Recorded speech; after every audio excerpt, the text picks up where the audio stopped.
जंगल में कई दिनों से लगातार बारिश हो रही थी।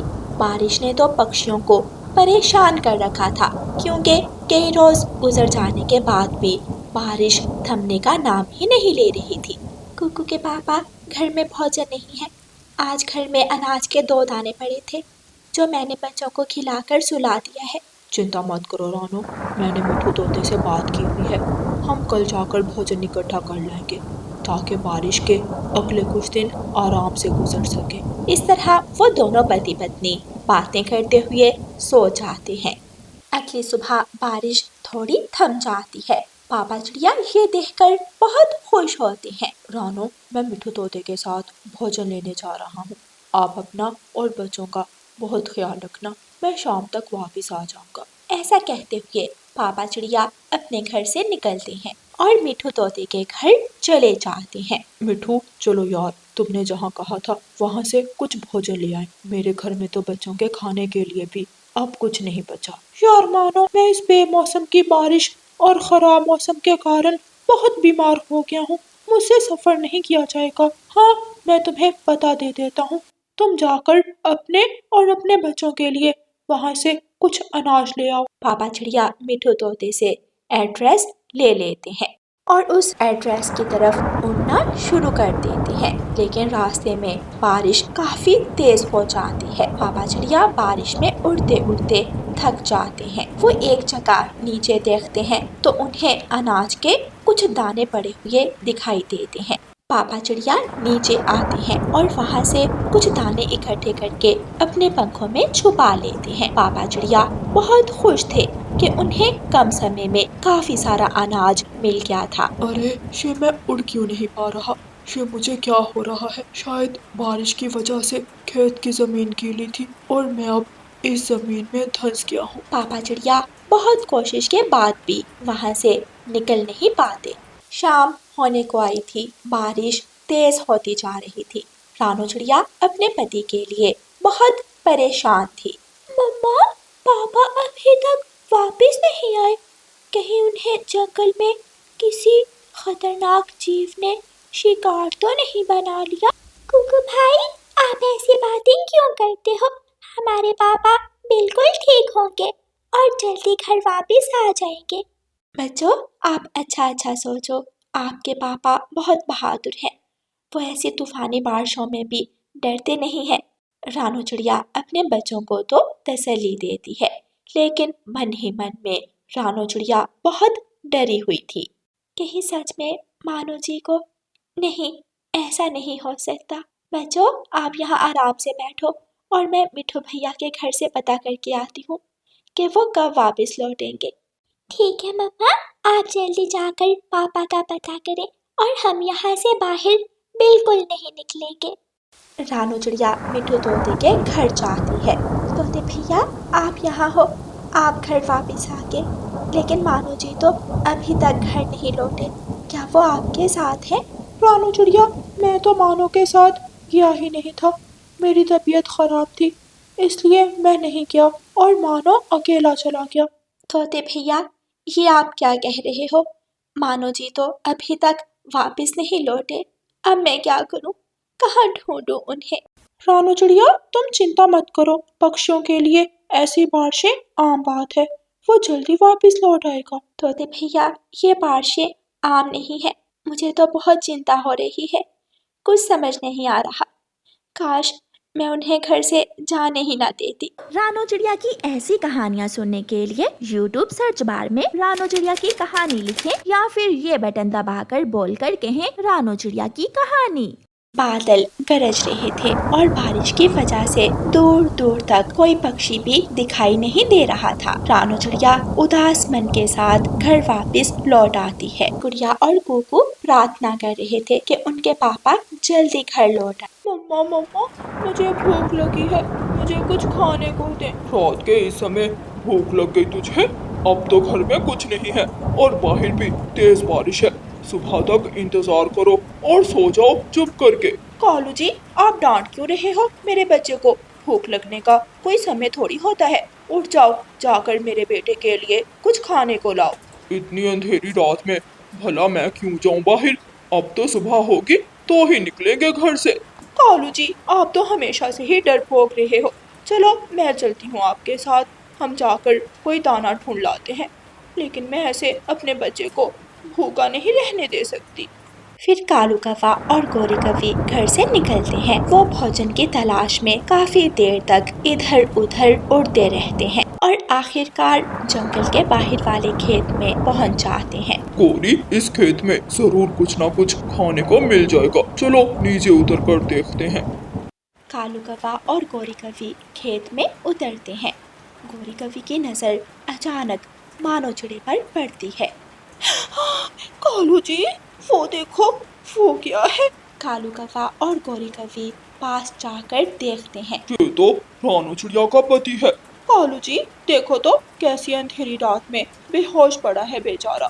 भला इसे क्या जरूरत थी कि ऐसी बारिश और रात में घर से निकले? ऐसे ही कोई निकलता है क्या अपने घर से? अपने बच्चों का पेट पालने के लिए निकलता है। हम भी तो अपने बेटे की भूख के लिए निकले हैं ना। ये बेचारा भी अपने बच्चों के लिए निकला होगा। हाँ गोरी, तुमने तो बिल्कुल ठीक बात कही है। अच्छा, अब ज्यादा बातें मत बनाओ। जाओ अपने पंखों में थोड़ा पानी लेकर आओ ताकि इसे होश दिलाएं। कालू कौवा जल्दी से नदी पर जाता है और वहां से पानी लाकर मानो चिड़े पर फेंकता है। मानो चिड़ा होश में आ जाता है। ये मैं कहाँ हूँ? मैं कहाँ हूँ? मानो भैया, आप वही हो जहाँ गिरे थे और गिरकर बेहोश हुए थे। इतनी रात हो गई, मुझे तो घर जल्दी जाना था। रानू और बच्चे मेरा इंतजार कर रहे होंगे। हाँ, हमारा जग्गू भी भूखा है घर में, चलो जल्दी घर चलो। पापा चिड़िया उठकर उड़ने की कोशिश करते हैं लेकिन दोबारा गिर जाते हैं।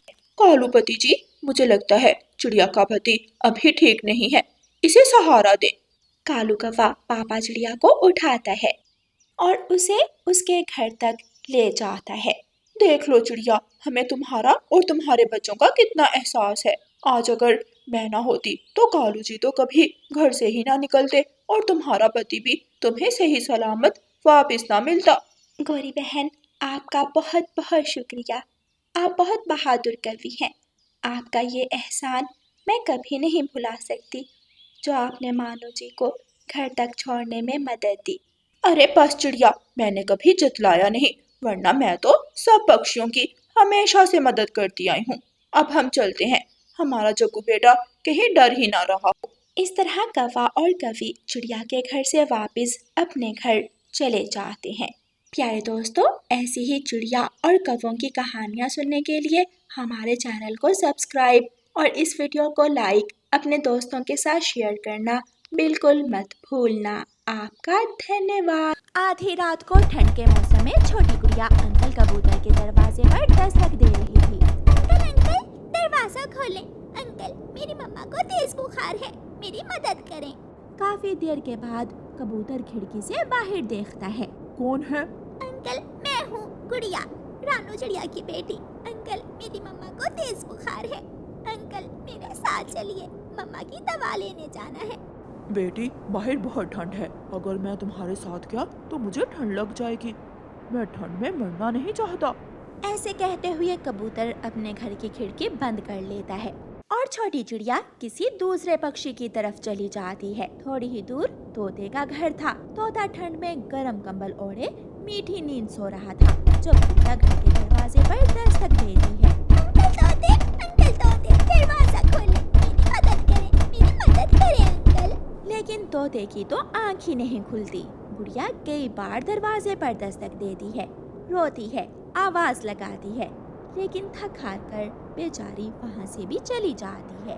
गुड़िया के रोने की आवाज सुनकर दूर से एक कौवा अपने घर से निकलता है। मेरा घर वहाँ है, वो सामने वाले पेड़ के पास। बताओ छोटी चिड़िया, क्या बात है, आप क्यों रोए जा रही हो? अंकल कौवे, मेरी मम्मा की तबीयत ठीक नहीं है, मम्मा को बुखार है, मेरी मदद करें, मेरे साथ मेरी मम्मा की दवा लेने चलें। छोटी चिड़िया, क्या आपको बुलबुल के घर के रास्ते का नहीं मालूम? नहीं अंकल, मैं कभी बुलबुल डॉक्टर के घर नहीं गई। ठीक है, मैं अपने घर के दरवाजे की कुंडी लगाकर अभी आता हूँ। फिर कौवा जाता है और अपने घर के दरवाजे की कुंडी लगाकर वापस आ जाता है। चलो मेरे पीछे पीछे उड़ती आओ। गुड़िया कालू कौवे के पीछे पीछे उड़ती है और कालू कौवा गुड़िया को बुलबुल डॉक्टर के घर तक ले जाता है। रुको, मैं दरवाजे पर दस्तक देता हूँ। कौवा दरवाजे पर दस्तक देता है। कौन कौन है? मैं इस वक्त किसी को भी दवा नहीं देती। जो भी है चला जाए। आंटी, मेरी मम्मा बहुत बीमार है, मेरी मदद करें। जाओ, मेरी नींद खराब मत करो।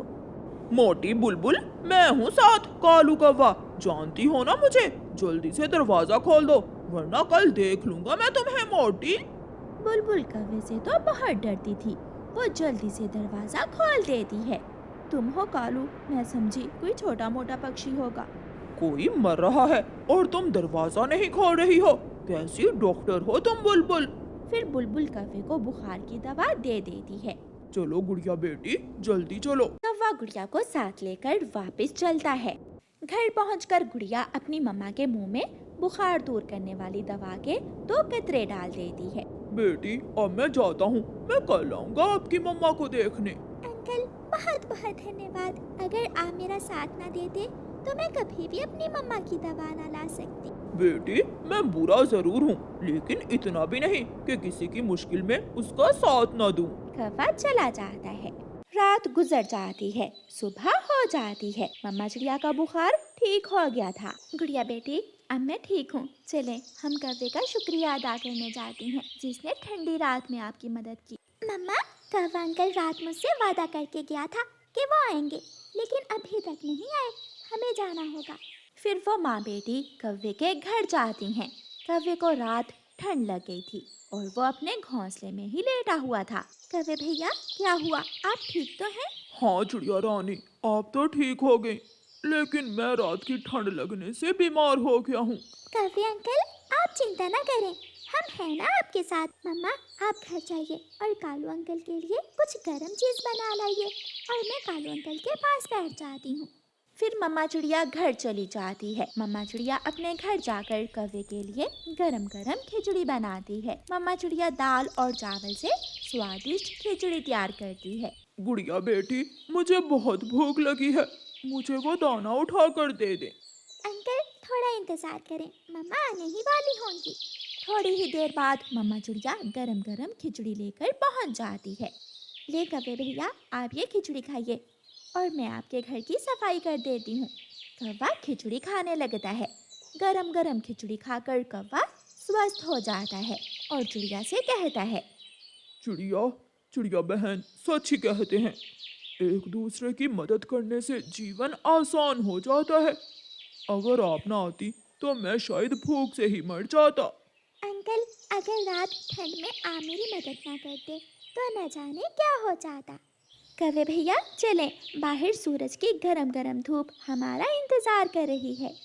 फिर वो सब नीले आसमान में घूमने निकल जाते हैं। कौवे और चिड़िया ने एक दूसरे की मदद करके एक दूसरे की जान बचाई थी और अब उनमें पक्की दोस्ती हो गई थी।